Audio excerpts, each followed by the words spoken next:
जैसा कि आपको पता है कि मैं डेली जो है 7 बजे सुबह में आपको कॉन्सेप्ट और थ्योरी का जो है वीडियो ला कर डालता हूँ, जिससे आपका थ्योरी और कॉन्सेप्ट दोनों क्लियर हो। क्योंकि जब तक थ्योरी और कॉन्सेप्ट क्लियर नहीं होगा ना, तब तक आप कितना कुछ कर लीजिएगा, एमसीक्यू ज़्यादा आप सही नहीं कर सकते हैं। एमसीक्यू वही बना पाते हैं अच्छे से जिनका थ्योरी और कॉन्सेप्ट क्लियर रहता है। तो मैं यही इसीलिए सुबह में सोचता हूँ कि आप लोगों को थ्योरी कॉन्सेप्ट का वीडियो दूँ, और शाम में 6 बजे एमसीक्यू चलता है, सबको पता है, ठीक है ना। चलिए शुरू करते हैं।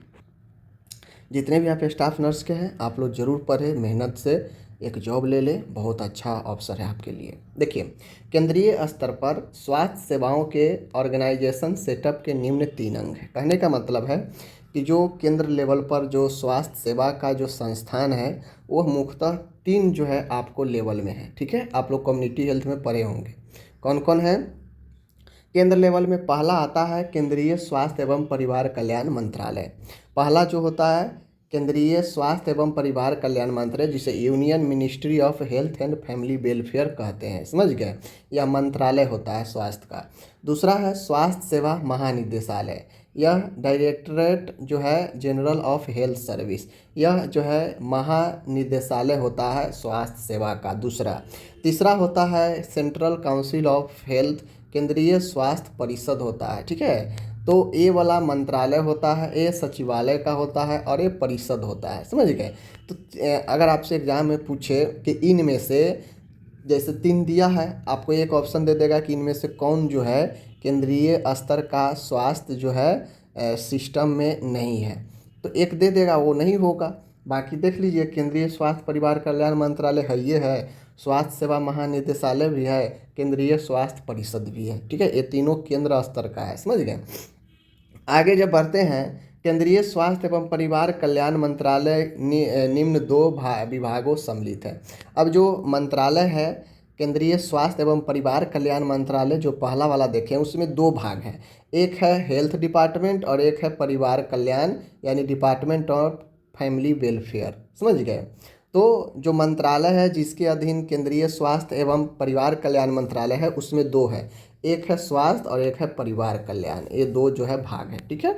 आगे बढ़ते हैं, स्वास्थ्य सेवा महानिदेशालय को संक्षिप्त में डीजीएचएस कहते हैं, ठीक है, directorate general of health system, समझ गए।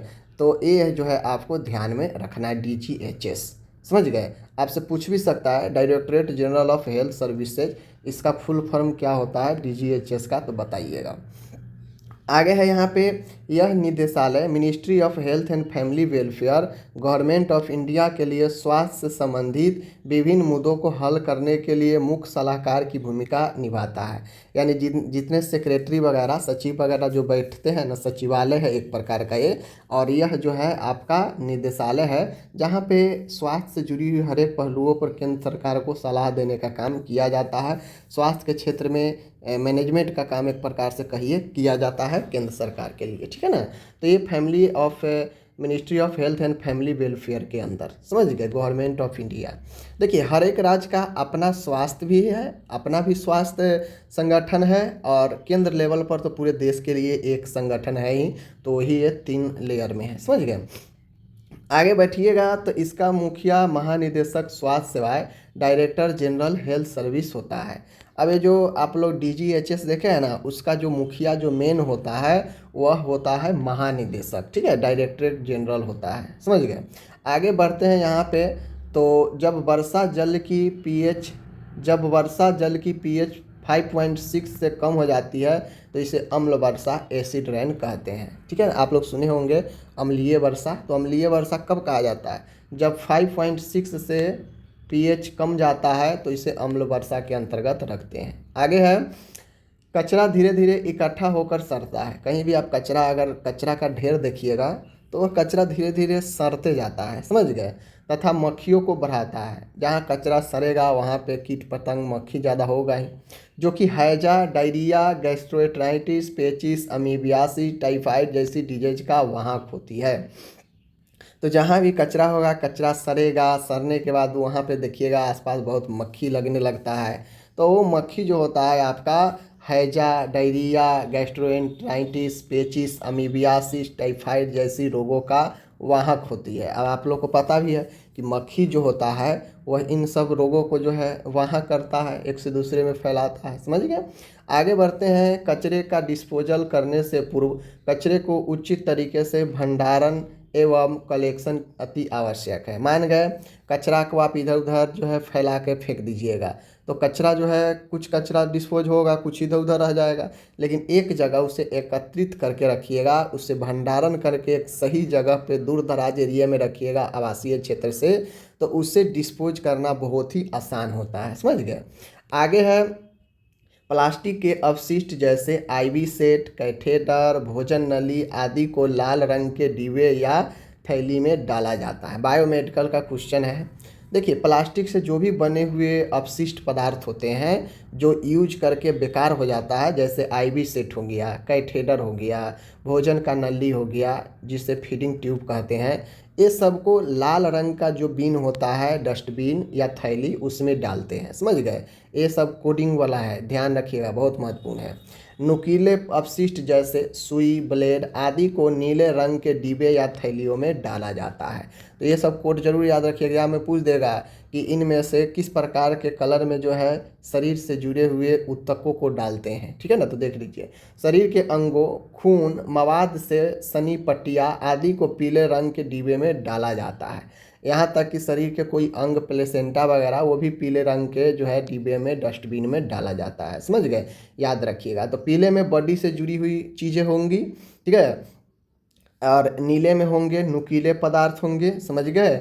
और लाल रंग में जितने भी प्लास्टिक होंगे वो होंगे। समझ गए। आगे बढ़ते हैं यहाँ पे। तो असंक्रमित कचरे जैसे कागज, फलों के छिलके आदि को काले रंग के डिब्बे या थैलियों में डाला जाता है। वैसा जो सूखा हो, जो संक्रमण नहीं ज़्यादा फैला सकता है, जैसे कागज हो गया, फल हो गया, फलों के छिलके हो गए आदि, ऐसे चीज़ें जो असंक्रमित कचरे में आता है। ये सब उतना कागज कोई संक्रमण फैलाता है नहीं, तो कागज, फल के छिलके, ये सब काले रंग के डिब्बे या थैली में डाला जाता है। समझ गए। तो ये चार मुख्यतः जो था वो मैंने बता दिया। काला, नीला, ठीक है ना, ये सब मैं आपको पीला, ये सब बता दिया। अब आगे चलिए। आगे आप लोग देखे हैं सेंट्रल लेवल में स्वास्थ्य के संगठन, ठीक है ना। सेंट्रल लेवल पर 3 था, बता दिए। अब राज्य स्वास्थ्य प्रशासन के भी 3 मुख्य अंग हैं। जिस प्रकार से केंद्र प्रशासन, केंद्रीय संगठन में, स्वास्थ्य संगठन में 3 अंग है, उसी प्रकार से राज्य का भी अपना 3 अंग होता है। भाई सब राज्य को भी तो अपना अपना सिस्टम मैनेज करना है, चलाना है ना हेल्थ का, तो सब राज्य में भी जो है इसी प्रकार से अपना अपना मुख्य 3 अंग है।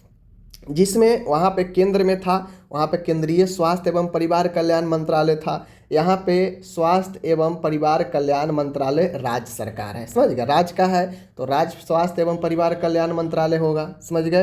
राज्य स्वास्थ्य सचिवालय वहाँ पे था DGHS, directorate of general service. तो यहाँ पे सीधा देखिए स्टेट स्वास्थ्य निदेशालय, स्टेट हेल्थ डायरेक्टरेट है। वहाँ पे सेंट्रल हेल्थ डायरेक्टरेट था, केंद्रीय स्वास्थ्य निदेशालय, क्योंकि वो केंद्र का था। समझ गए। इसी प्रकार से हम लोग काउंसिल देखे हैं, ऑल ओवर इंडिया में काउंसिल देखे हैं, सेंट्रल हेल्थ जो है काउंसिल देखे हैं, लेकिन यहाँ पे राज्य स्वास्थ्य सचिवालय होता है। समझ गए। यहाँ पे राज्य स्वास्थ्य सचिवालय होता है। ये राज्य स्तर पर 3 जो है अंग है स्वास्थ्य का, जो सब राज्य अपने अपने तरफ से चलाता है। आगे बढ़ते हैं। राज्य स्तर पर स्थित ministry of health and family welfare का मुखिया स्वास्थ्य एवं परिवार कल्याण मंत्री राज्य सरकार होता है, जो कि कैबिनेट स्तर का मंत्री होता है। समझ गए। वहाँ भी जो मुखिया होता है ना, जो आप लोग देखे हैं central health and family welfare, तो वहाँ का भी मुखिया जो है आपके केंद्रीय लेवल पर जो स्वास्थ्य मंत्री होते हैं, पूरा केंद्र लेवल पर जो स्वास्थ्य मंत्री एक होते हैं वो ही मुखिया होते हैं। और यहाँ भी जो है मिनिस्ट्री वाला है, ministry of health and family welfare, तो स्टेट लेवल पर जो स्टेट में जीते होंगे जो मंत्री होंगे स्वास्थ्य के, वो होते हैं इसका मुखिया। ठीक है। आगे बढ़ते हैं। प्रत्येक राज्य का अपना एक पृथक स्वास्थ्य सचिवालय होता है। सब राज्य का अपना अपना हेल्थ जो है, हेल्थ से रिलेटेड काम होने वाला, ऑफिशियल काम होने वाला सचिवालय, सेक्रेटरीट होता है, ठीक, सचिवालय होता है, जिसका मुखिया स्वास्थ्य सचिव, हेल्थ सेक्रेटरी जो है होता है। यह भारतीय प्रशासनिक सेवा IAS का अधिकारी होता है। समझ गए। तो जितने भी राज्य हैं जहाँ भी स्वास्थ्य सचिवालय है वहाँ का मुखिया जो होता है, सचिवालय का मुखिया, जो भी विभाग है सब विभाग का मुखिया आईएएस ही बनता है। तो यहाँ भी जो है हेल्थ सेक्रेटरी होता है, सचिव होता है, जो आपको बिहार में पता है कौन है। आगे है निदेशक चिकित्सा एवं स्वास्थ्य सेवाएं, director medical and health service, राज्य स्वास्थ्य निदेशालय का मुखिया होता है, जो कि राज्य प्रशासनिक सेवा का अधिकारी होता है। तो यहाँ पे जो भी डायरेक्टर होते हैं मेडिकल एंड हेल्थ सर्विस का, चिकित्सा एवं स्वास्थ्य सेवाएं का, यह जो है स्वास्थ्य निदेशालय का मुखिया होता है। समझ गए? तो इन चीज़ों को ध्यान में रखिएगा। आगे है, अब यहाँ पे देख लीजिए मिडवाइफ। मिडवाइफ जिसे हम लोग दाई के नाम से भी जानते हैं नॉर्मल भाषा में। तो मिडवाइफ एक महिला होती है, ध्यान से देखिएगा। मिडवाइफ जो होती है वह एक महिला होती है जो गर्भ अवस्था, प्रेगनेंसी में, प्रसव में, सूतिका अवस्था के दौरान फीमेल को सहायता प्रदान करती है। वह लेबर के तुरंत बाद नियोनेंटल केयर भी प्रदान करती है। तो बहुत लोग दाई से कन्फ्यूजन है। तो देखिए दाई जो होती हैं वह एक आपका महिला होती है जिसका काम होता है प्रेगनेंसी में, लेबर में, प्यूरिपेनियम यानी सूतिका अवस्था के दौरान महिलाओं को सहायता प्रदान करना, सहायक बनना, और लेबर के तुरंत बाद बच्चे को देखभाल प्रदान करना। तो मिडवाइफ यही जो है आपका काम होता है। ठीक है, आगे आगे बढ़ते हैं। क्लिटोरियस में संवेदी तंत्रिका, सेंसर नर्व एंडिंग पाए जाते हैं। यही कारण है कि सेक्सुअल स्टिमुलेशन के दौरान यह इरेक्ट हो जाता है। जिस प्रकार से मेल के पेनिस होता है उसी प्रकार से फीमेल में वेजिना में एक क्लिटोरियस होता है। यह क्लिटोरिस जो है क्या करता है, जैसे ही सेक्सुअल रिलेशन बनता है तो महिला के क्लिटोरियस जो है इरेक्ट होता है, उसमें सेंसेशन आता है, उत्तेजना आता है, जिस प्रकार से मेल के पेनिस में आता है। समझ गए? चलिए आगे बढ़ते हैं। मादा के इंटरनल जेनेटल पेल्विक गुहा में स्थित होता है। सबसे पहले समझिए महिला के आंतरिक जो भी जननांग है अंदरूनी वाला, वह सब पेल्विक कैविटी में स्थित होता है। ठीक है, पूछता है एग्जाम में।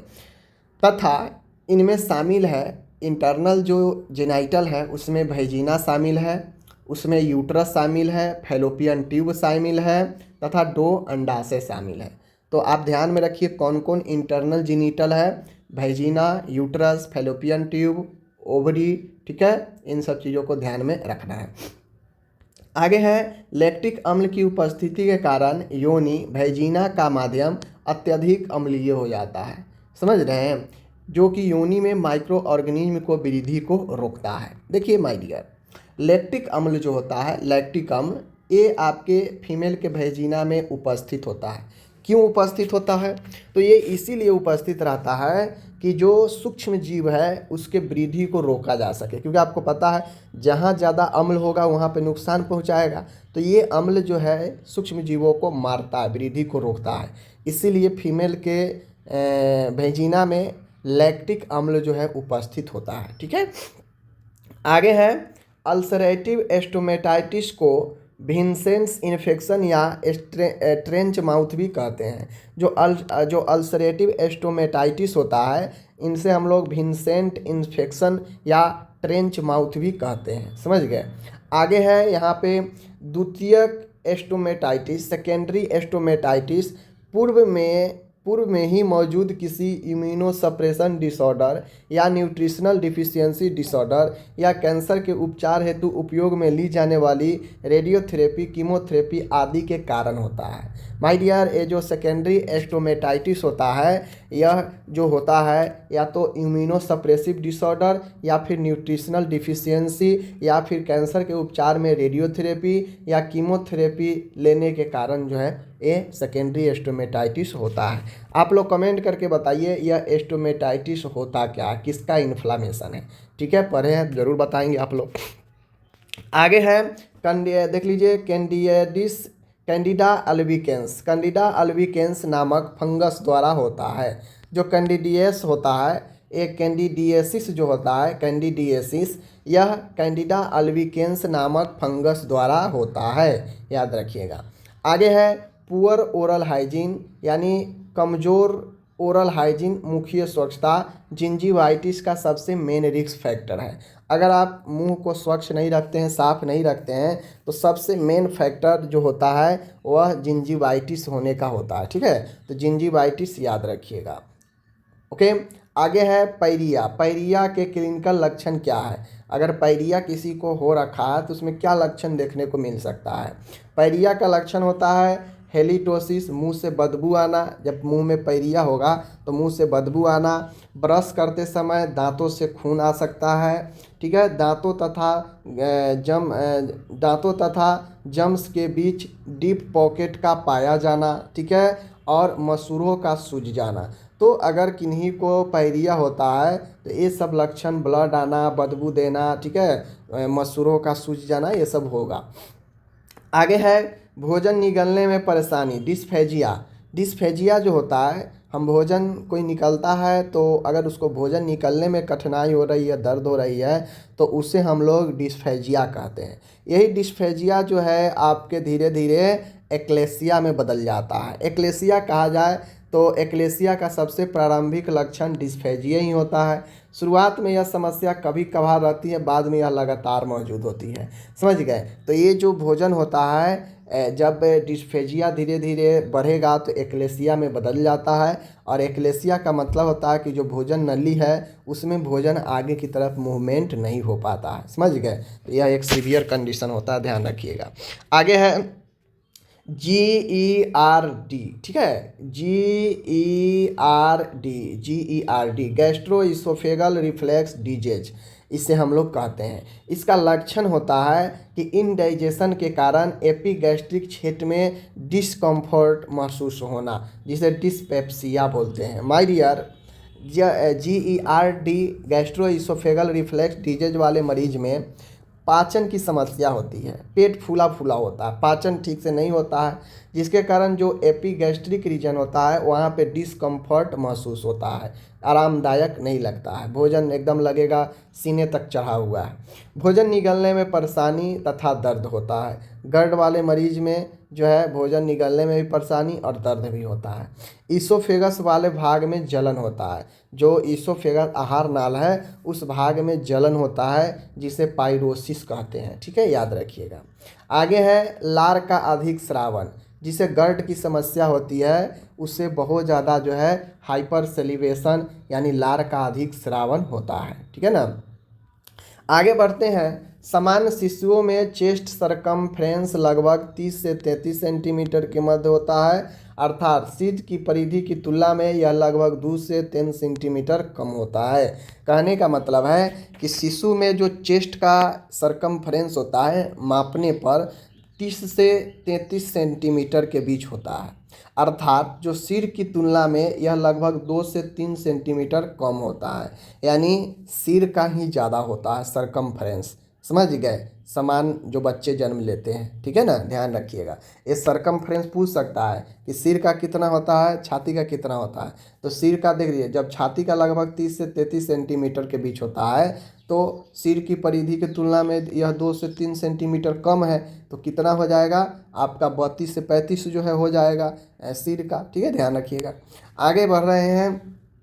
समय से पूर्व पैदा हुए प्रीमेच्योर तथा कुपोषित माल नॉरिश्ड शिशुओं में यह सामान्य से कम होता है। देखिए, जो बच्चा समय से पहले पैदा होता है उसे प्रीमेच्योर बेबी कहते हैं। समझ गए? और जो बच्चा कुपोषित होते हैं, कुपोषित शिशु होते हैं, उसमें यह सामान्य से कम जो है पाया जाता है सरकमफ्रेंस। ठीक है, सरकमफ्रेंस जो होता है हिस्ट पुष्ट बच्चा में नॉर्मल पाया जाता है, लेकिन जो प्रीमेच्योर हो, जो कुपोषित बच्चा जन्म लिया हो, उसको में यह सरकमफ्रेंस जो है कम पाया जाता है। ठीक है, सामान्य से कम होता है। जैसे यहाँ पे 30 से 33 के बीच नॉर्मल दिया गया है, तो वहाँ पे 28 से 30 हो सकता है। समझ गए? सामान्य से कम होगा। आगे बढ़ते हैं। आगे है नियोनेट के दोनों आँखों के इनर कैंथस के मध्य की दूरी 2 सेंटीमीटर होती है। जब बच्चा जन्म लेता है, नवजात होता है, नियोनेट्स होता है, तो उसके दोनों आँखों के बीच जो अंदरूनी कैंथस के बीच की जो दूरी है, जैसे इधर भी आँख है, ठीक है, और इधर भी आँख है, पता है, तो दोनों आँख के बीच की जो दूरी है वह लगभग 2 सेंटीमीटर होती है। ओके, आगे बढ़ता हूँ। यहाँ पे नाभि नाल में 2 धमनियाँ 2 आर्टरी तथा 1 शिरा होनी चाहिए। जब बच्चा जन्म लेता है प्लेसेंटा होता है, और बच्चे में जो धमनी और जो शिरा की बात होती है नाभि नाल, अम्बिलिकल कोर्ड। समझ गए? अम्बिलिकल कोर्ड बच्चे के जो अम्बिलिकल कोड होते हैं, जहाँ से बच्चा को ऑक्सीजन, पानी, खनिज सब चीज़, ब्लड, समझ गए, प्लेसेंटा से ही मिलता है, प्लेसेंटा से ही मिलता है। और प्लेसेंटा से किसके थ्रू मिलता है? अम्बिलिकल कोड के द्वारा। तो उसी अम्बिलिकल कोड में जो है ब्लड का भी जो है धमनियाँ, नली होती है, जिसमें 2 आर्टरीज और एक वेन, एक सिरा होती है, समझ गए। आगे है यहाँ पे स्तनपान इन्फेंट्स के लिए सबसे सस्ता, न्यूट्रिशनल एवं सेफ आहार होता है। देखिए, शिशु जो होते हैं, इन्फेंट्स, शिशु के लिए सबसे सस्ता जो होता है वह स्तनपान ही होता है। यह न्यूट्रिशनल और सेफ आहार होता है स्तनपान बच्चा के लिए। इससे अच्छा और इससे बढ़िया और कुछ बच्चा के लिए नहीं होता है, समझ गए। आगे है ब्रेस्ट मिल्क में लैक्टेज जो है काफ़ी अच्छी मात्रा में पाई जाती है। ब्रेस्ट जो होता है, ब्रेस्ट मिल्क, स्तन का दूध, उसमें काफ़ी अच्छे मात्रा में लैक्टोज जो है पाया जाता है, समझ गए। आगे है यहाँ पे लैक्टोज एक डाइसेकेराइड होता है जो कि अपघटित होकर ग्लूकोज एवं लैक्टोज में टूट जाता है, ठीक है ना। ग्लैक्टोज सेंट्रल नर्वस सिस्टम के विकास में सहायक होता है। देखिए, अब ये जो लैक्टोज होता है, जो माँ स्तन ब्रेस्ट मिल्क में पाया जाता है अच्छे खासे, यह डाइसेकेराइड होता है। डाइसेकेराइड कहने का मतलब है कि यह 2 में टूटता है, ठीक है, 2 में, एक ग्लूकोज में और एक जो है लैक्टोज में। एक ग्लूकोज और एक लैक्टेज में जो है अपघटित हो जाता है, और टूटने के बाद, समझ गए, जो ग्लैक्टोज वाला पार्ट है, जो एक ग्लैक्टोज वाला पार्ट है, यह ग्लैक्टोज क्या करता है? अपघटित होकर ग्लैक्टोज जो बनता है, यह सेंट्रल नर्वस सिस्टम के विकास में सहायता देता है। तो माँ के दूध में हर एक चीज़ मौजूद होता है, समझ गए। आगे है ब्रेस्ट मिल्क में टॉरिन तथा सिस्टीन जैसे अमीनो अम्ल पाए जाते हैं, जो कि प्रमुख न्यूरोट्रांसमीटर की तरह कार्य करते हैं। अब ब्रेन को जो सिग्नल की बात होगा, न्यूरोट्रांसमीटर की बात होगा, तो माँ के दूध में ही जो है आपको सिस्टीन और टॉरिन पाया जाता है, ठीक है। टॉरिन और सिस्टीन जैसे एमिनो अम्ल पाए जाते हैं, यह जो है न्यूरोट्रांसमीटर का काम करता है। तो माँ के दूध में ही लैक्टोज पाया जाता है, जो विखंडित होकर आपका ग्लूकोज और ग्लैक्टोज 2 में बनाता है, ठीक है ना, जो क्या करता है? सेंट्रल नर्वस सिस्टम को जो है आपको विकास करता है। ब्रेस्ट मिल्क में ही आपको जो है एमिनो अम्ल, टॉरिन और सिस्टीन पाया जाता है, जो न्यूरोट्रांसमीटर की तरह कार्य करता है। तो माँ के दूध में हर चीज़ होता है, क्योंकि बच्चे को तो स्टार्टिंग में कुछ मिलता नहीं है। 100 मिली ब्रेस्ट मिल्क से 67 कैलोरी ऊर्जा प्राप्त होता है। 1.2 ग्राम प्रोटीन प्राप्त। अब एग्जाम में पूछता है बहुत बार कि 100 मिली ब्रेस्ट मिल्क से कितने कैलोरी ऊर्जा प्राप्त होता है। आपके सामने ऑप्शन दे देगा, ठीक है, 65 से 70, ठीक है, 65 से 70, या दे देगा 60 से 65। तो जो इसके नज़दीक रहेगा मारिएगा, समझ गए। लेकिन देख लीजिए 67 किलो कैलोरी, ओके। आगे है 1.2 ग्राम प्रोटीन, ठीक है। उसके बाद अधिक मात्रा में 6.5 ग्राम लैक्टोज, 3.5 फैट, और 35 मिलीग्राम कैल्शियम, और 15 मिलीग्राम फास्फोरस, 2 से 6 मिलीग्राम विटामिन सी आदि पाए जाते हैं। तो ये ध्यान रखिएगा। आगे है यहाँ पे एक माँ द्वारा प्रतिदिन लगभग 600 से 700 मिली दूध सीक्रेट होता है। तो इस प्रकार से मैंने आज आप सभी के लिए बहुत अच्छे देखिए, अब मैं कोशिश कर रहा हूँ ना कि हर एक सब्जेक्ट, ऑल सब्जेक्ट, जो भी सब्जेक्ट आपको सिलेबस में पढ़ना है दिया है, ऑल सब्जेक्ट से मिक्स जो है थ्योरी लाऊं। ऐसे में होता क्या है कि एक सब्जेक्ट कर लिए, फिर दूसरा सब्जेक्ट के लिए वेट करना पड़ रहा है। तो मैं अब से क्या करूँगा, आज से ही शुरू कर दिया हूँ। इसमें चाइल्ड हेल्थ भी था, मिडवाइफरी भी था, कम्युनिटी भी था। तो अब से मैं और ज़्यादा करूँगा, लेकिन ऑल सब्जेक्ट से जो है आपको थ्योरी कॉन्सेप्ट लाता रहूँगा, समझ गए। जैसे यहाँ पे आप देखे हैं, ये सब देखे हैं, ये सब मिडवाइफरी का क्वेश्चन है, समझ गए ना। तो इसलिए मैं यहाँ पे ये बच्चा चाइल्ड हेल्थ का है, ठीक है ना, ये चाइल्ड हेल्थ का क्वेश्चन था, यहाँ से चाइल्ड हेल्थ है, ऊपर में यह मेडिकल सर्जिकल था, ये सब मेडिकल सर्जिकल था, समझ गए। तो मैं अब मेडिकल सर्जिकल है, तो मैंने यही सोचा कि आप लोग के लिए अब कंटिन्यू जो है सुबह 7 बजे जो आता है, उसमें सभी सब्जेक्ट से थ्योरी कॉन्सेप्ट रहे तो बेहतर रहेगा, ओके। आपको क्या कहना है कमेंट करके ज़रूर बताएं।